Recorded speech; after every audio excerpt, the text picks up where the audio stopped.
Blog Talk Radio.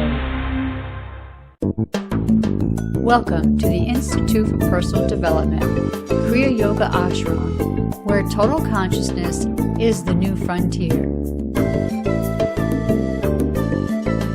Kriya Yoga is union of the individual with the divine. Join us as we explore the practices to initiate this process. Good morning. Welcome to the Voice of Yoga. Let's talk consciousness. I am your hostess, Lisa Winton, and with me is Kenny Toy, also known as Swami Jayananda, founder of the Institute for Personal Development, located here in Hampton, New Hampshire. Good morning, Swami. Thank you for being here today. How are you? Good morning. I'm doing pretty good today. How about you? Well, I'm doing pretty good today, too. Thanks for asking. And thank you all for tuning in. Today on the Voice of Yoga, we will talk about the full moon on September 20th, 2021 at 7:55 p.m. Eastern Daylight Time as a call to step out of time into eternity. Listen as we discuss the moon separating conjunction with Neptune and applying opposition to Mars as a lead-in to think differently. In this show, we will explore the mutable signs, three modes of mortal thinking, and divine mind symbolized by the two fishes. The moon in Pisces represents the endocrine system, and the sun in Virgo states, I am clean. True cleanliness stems from knowing I am spirit, only pure spirit. Welcome to the Voice of Yoga. We are talking consciousness. Join the Kriya Yoga Spiritual Advance to get the light in your soul and know I am spirit. Swami, I see the title of today's show is September Full Moon in Pisces. So why don't we get started talking about what to expect today? Yeah, today at 7:55 p.m. is going to be the full moon. And what the new moon promised, the full moon delivers. So today is the delivery day on a cosmic scale. I think today what we'll do is we'll work with the chart for Hampton, New Hampshire, where we have Taurus rising with Venus in Scorpio in the 7th house. Venus is in an applying opposition to the 1st house retrograde Uranus in Taurus, and it is in a separating square to the 10th house retrograde Saturn in Aquarius. Here we have a personal planet Venus, the ruler of the chart, in Scorpio, sign of detriment for Venus, in the 7th house, which gives it domal dignity, facing off with Uranus, a transpersonal planet in Taurus and in the 1st house.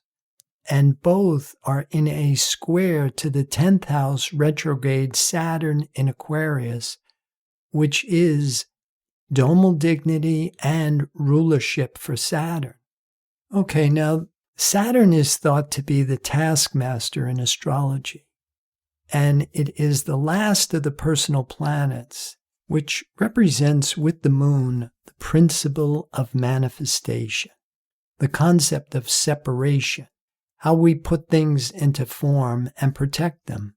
In this model, it represents the defense mechanism for the false sense of existence. Belief runs the false sense and fear perpetuates it. And then coming back to what we said in the opening, moon opposition sun, this is a face-off between spirit and matter. Spirit is the sun and the moon is matter. The exchange takes place in the 12th house for the moon in Pisces, which is widely separating a conjunction with Neptune, which is in Pisces and in rulership, opposite Mars from the 6th house, opposite the sun in Virgo, which is conjunct Mars in Libra, and Mars in Libra is in detriment, opposite Neptune. Now, to help us understand the ongoing battle between spirit and matter, which can only seem to take place on a corporeal sense level. In truth, all is spirit. There is but one perfect life. So, Swami, you had mentioned earlier There's Taurus rising with Venus and Scorpio in the 7th house. I know you've mentioned some other houses too. Can you review with us what that might mean? And then we can take some of the information that you just gave us and maybe break it down a little bit. Yeah, astrology is a symbolic language. We use these symbols because we're looking at what's visible and tangible to help us really understand what is invisible and intangible. And the whole language of astrology, using all of these terms, aspects, and different laws and rules that we apply, rulership, domal dignity, these are all ways of us trying to help understand what it is that we're perceiving. And then the main thing here is we're really trying to get a proper sense of the infinite using the zodiac and using our solar system to give us a sense for this infinite spiritual body. Not so much the planets are causing anything or that they have any kind of power over us. The idea is to try and perceive everything from the perspective of the one. Mythology, though a symbolic language, it has also been called a fake or a false story. And it is telling the material side of a spiritual story, really. I like what Mark Sappenfield said in a talk about Christian Science that I listened to not too long ago, which may help us bring some of this information down more to an earthly level. In his talk, he said, this is one of the signs of the times that Christian Science must be alert to. The mental tides of political polarization would seek to draw us in, to get us to take up our bow and head out into the fight as well-meaning horsemen. Politics today gives us a strong taste of how well that approach works. We don't need to fear it. Polarization, the division of one into two, is an old trick. It's the oldest trick, actually. Adam was the lie that God needed to divide himself to express himself, that the dissoluble nature of spirit wasn't good enough, that something else called matter had to exist. So we got the first polarization, matter and spirit. Then Adam himself wasn't enough, so we got our second polarization, man and woman. Then all the trees in Eden weren't good enough, so Adam and Eve chose the third polarization, the knowledge of good and evil. Mortal mind always needs two. It needs something to be against another thing. If there is only one, mortal mind has no claim to exist, since only spirit can be one. So polarization is inherent to the lie of matter and always has been. In this way, we impersonalize politics. The problem is not any policy, really. It is the primal claim of division. These days, we hear a lot about fake news. Well, let me tell you something, folks. All matter-based news is fake.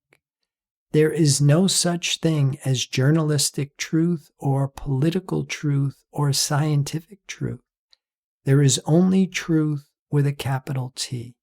Like Emma Thompson, like Jesus, we keep about our Father's business and resist the temptation ever to depart from divine truth.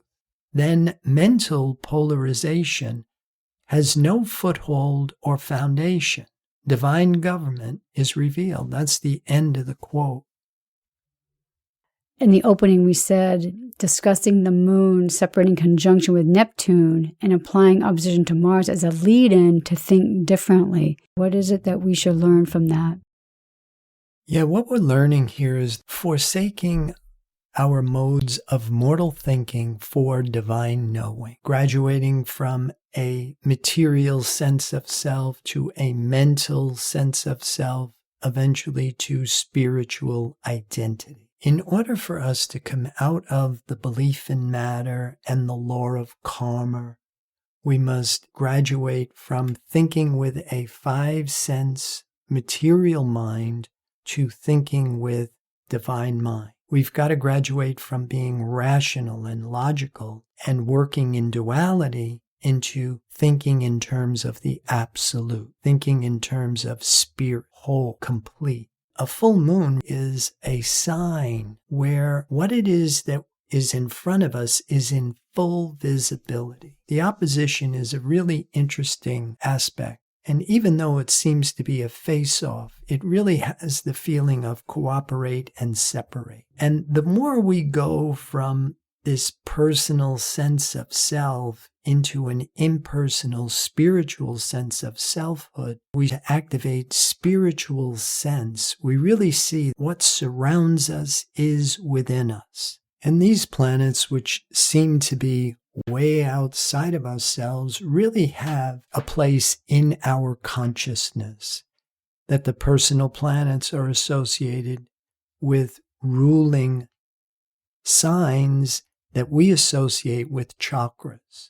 Chakras are these energy converters that are found in the astral body. And we can also find in the physical form the nerve plexuses that seem to also correspond with the chakras. It's like having a map, and the map doesn't equal the journey or the destination that you're going to, but it really helps you get where you're going because it is a tool laying out your path. And so we look at something like a full moon, and it is surrounding us, but it has very specific meaning for one who has awareness for that association between what is without and what is within, and what we're really trying to do. Consciousness here is the goal, and we want to be conscious of the divine creation and at the same time be in total sync with the human mental recreation. Swami, next in the summary, we were going to explore the mutable signs and the 3 modes of mortal thinking, and then also the divine mind symbolized by the 2 fishes. I think they all kind of work together. Yeah, the 3 modes of mortal thinking are found in the mutable signs. You've got Gemini, which is associated with the lower mind. It's instinct, appetite, preservation, and survival. Virgo, which is called the mid-mind, and that would be associated with what we call human intelligence. In our ability to form thoughts and opinions based on information coming through our material senses, we have the capacity to execute mental functions, perception, reason, memory, intuition. The 3rd mode of mortal thought comes under Sagittarius, the higher mind, which is really world mind or the collective consciousness. And all 3 of these modes work on duality. They're all working on the divided consciousness, and it makes this mental universe that can be perceived as what is known now as a false sense. It's the imitation. It's not the divine creation, but it is the human recreation of that divine principle. And then when we finally graduate to Pisces, symbolized by the 2 fishes swimming in 2 different directions. In symbolism, water is oftentimes associated with time, and fish navigating through water symbolizes the capacity to overcome time, to live out of time, to graduate into the eternal now, no longer subject to the changing conditions of this personal mentality, this human mental recreation, attuned to the divine idea, which is the changeless state of being, the perfection of being. Well, we're going to pause right here to hear a word from our sponsor. So listeners, we'll be back with you in just a moment.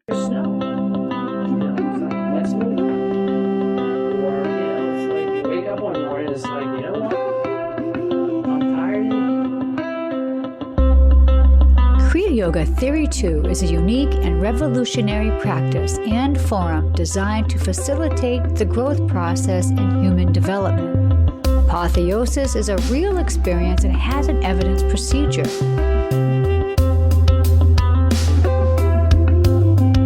You cannot lead someone to permanent change by doing for them what they must do themselves. Personal accountability and responsibility are the foundation of Kriya Yoga Theory 2. You must be engaged and devoted. Prana power brings virtue to overcome fear, wisdom to overcome ignorance, purpose to overcome selfishness, enthusiasm to overcome laziness. Kriya Yoga is a path of action, knowledge, and devotion. These sessions are a celestial positioning system to guide the individual into union with the divine. For more information or to sign up for your next session online, go to www.ipdtransform.com. Namaste.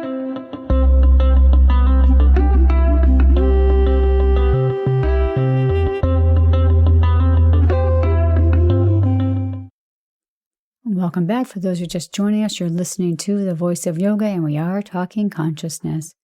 So, Swami, I'd like to get back to our summary and talk about the moon in Pisces represents the endocrine system, and the sun in Virgo states, I am clean. True cleanliness stems from knowing I am spirit, only pure spirit. If we could dissect that. Yeah, most of this information we get from when we are doing salutation to the moon. Each zodiacal sign represents one of the systems that make up a physical body. And in this case, moon in Pisces represents the endocrine system. And when you get to the sun, you're now in the mind. And each position here represents an attribute that develops the physical appearance. And the sun in Virgo represents the attribute of cleanliness. And in the practice of performing each of these positions, we are attuning the mind-body complex to the divine idea. One of the sayings that I grew up with was cleanliness is next to godliness. Having the sun in Virgo is a real opportunity for us to start to assume spiritual identity. So we did say that true cleanliness stems from knowing I am spirit, only pure spirit. So what does that look like when we're knowing I am spirit? Yeah, that comes back to what we've been saying, to think differently. When we are knowing that I am spirit, you have risen above the belief in the many. You are conscious of the invisible, intangible, divine omnipresence. Spirit being whole, complete, fulfilled. There is never anything that needs to be added to it or taken away from it. In order to be at that level of comprehension, we have to come out of these modes of mortal thinking, forming thoughts and opinions based on information coming through our corporeal senses. When we stop thinking, we make our mind an avenue of awareness for the presence of the invisible, intangible, pure spirit. In silence and in stillness, we watch and we wait. What begins to happen when you stop competing with the divine idea, with the Word of God? You now allow this spiritual light to dawn on you. This activates your spiritual senses, your chakra system, and you are now able to perceive what was incomprehensive to your material senses with your spiritual senses. You now perceive the divine creation, which then will resolve things into thoughts and exchange the objects of sense for the divine idea. And what we've learned is when spirit is cause, creation is perfect. We said in the beginning, this full moon was going to be a call to step out of time into eternity.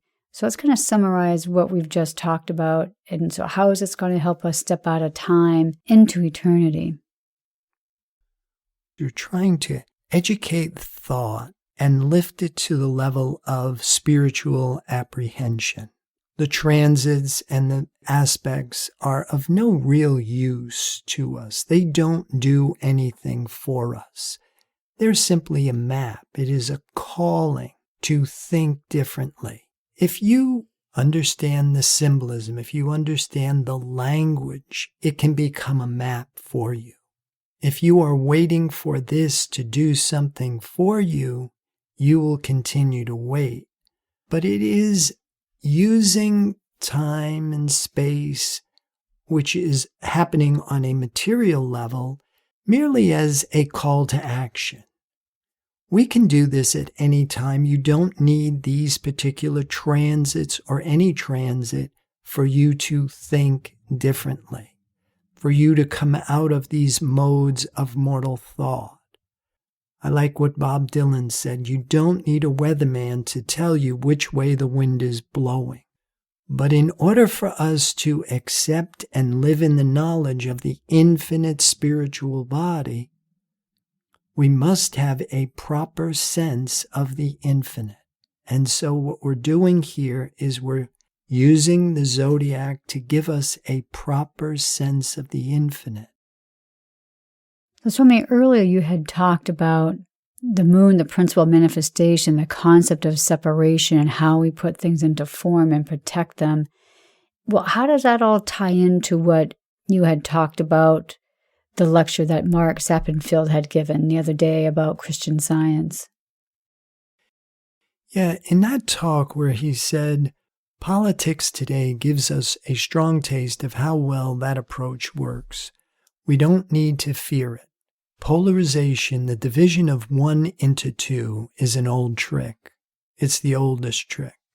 And then, of course, he went on and he said, Adam was the lie, that God needed to divide himself to express himself, that the indissoluble nature of spirit wasn't good enough, that something else called matter had to exist. Saturn and the moon, the path of descending prana, make up what we call the principle of manifestation. In order for something to manifest, for it to appear, it must split from unity. It manifests in half and then leaves behind a complementary, unmanifested other part. That was what they called the Trinity. You've got the manifested, you've got the complementary, unmanifested, and you have the absolute. And so the whole thing of the secondary creation, Adam, the creation of Adam was the first polarization. And then Adam himself wasn't enough, so we got our second polarization, man and women. And then all of the trees in Eden weren't good enough, so Adam and Eve chose the third polarization, the knowledge of good and evil. All of this makes up the human mental creation. This is the world of form. And then, of course, when he talked about later fake news, mythology is a symbolic language, but when we say that something is a myth, we really, a lot of times we mean it's a false story, it's a fake story. Because what we've learned now is matter isn't real. The only thing that is real is spirit. Spirit is the only self-existent power in the universe. And what we're trying to do now is we want to come out of the belief that there is something other than this one perfect divine life. And by us having fidelity to that one perfect divine life, by us being a faithful witness to it, oftentimes rejecting what is appearing in our material senses, we start to understand consciousness is experience. By accepting and living in the knowledge of this infinite spiritual body, it takes care of what seems to be a personal physical body. So that's why he was saying all matter-based news is fake. It's really not real, and that's what we've been talking about in our last shows that we've been doing, is what we see with our senses, see and hear, isn't true reality. Right. What we're calling life isn't life at all. And that's why in the Bible it says, ye are dead, and your life is hid with Christ in God. Now, it's very important to understand that the Christ isn't Jesus, that the Christ is the saving aspect of truth. Christ is the Messiah. Christ is what makes the divine creation comprehensive to human intelligence. That's an important part. That's why we're saying we have to think differently. We give up the human mental mode of thinking for this spiritual, divine sense of knowing. We activate our spiritual senses, which work in the absolute, whereas our material senses work in the divided consciousness, that separate man-made world. Now, Mark Zeppenfield said, we don't need to fear it. I know you had said it a couple of times as well. But let's talk about as it relates to the full moon today. Well, again, in this chart, Saturn is very strong. It has domal dignity, it has rulership, and it is the highest planet in the chart. Also, Saturn represents fear. Fear is a defense mechanism for the false sense of existence. Belief runs the false sense of existence, but fear perpetuates it. The reason is, like he had said, mortal mind needs two. Mortal mind has a belief in two powers. We believe in good and bad, light and dark. We believe in life and death. And so fear, which initially is experienced as preservation or survival for us, fear is that defense mechanism, because if you do not react to what is seeming to be a threat to your well-being, then if what isn't threatening you doesn't annihilate you, the truth dawning in your consciousness will dissolve that false sense of existence. From that revelation, you will now live in the truth of being. There aren't many out there. This is a mental universe. As you start to rise in your awareness from physical to mental to spiritual, the more divinely mental your thinking, the more harmonious and indestructible will what is appearing in your corporeal senses externalize as. Swami, I like what Mark says in that lecture. He says, in this way, we impersonalize politics. The problem is not any policy, really. It is the primal claim of division. I guess from that, we've been talking about impersonalization. So how would we do that with politics as we talk about impersonalizing ourselves and time and so on and so forth? So what do you get from that? The thing about divine law, spiritual law, the power of one, it is not limited to scale. If you can perceive the truth of one thing, one small thing that you understand, there's only one perfect divine life, then that same principle, once understood, can be applied on a global scale. And so when you impersonalize persons, places, and things, and then eventually you start to go to a bigger audience like politics, countries, or governments, things on a much larger scale, because one with God is a majority.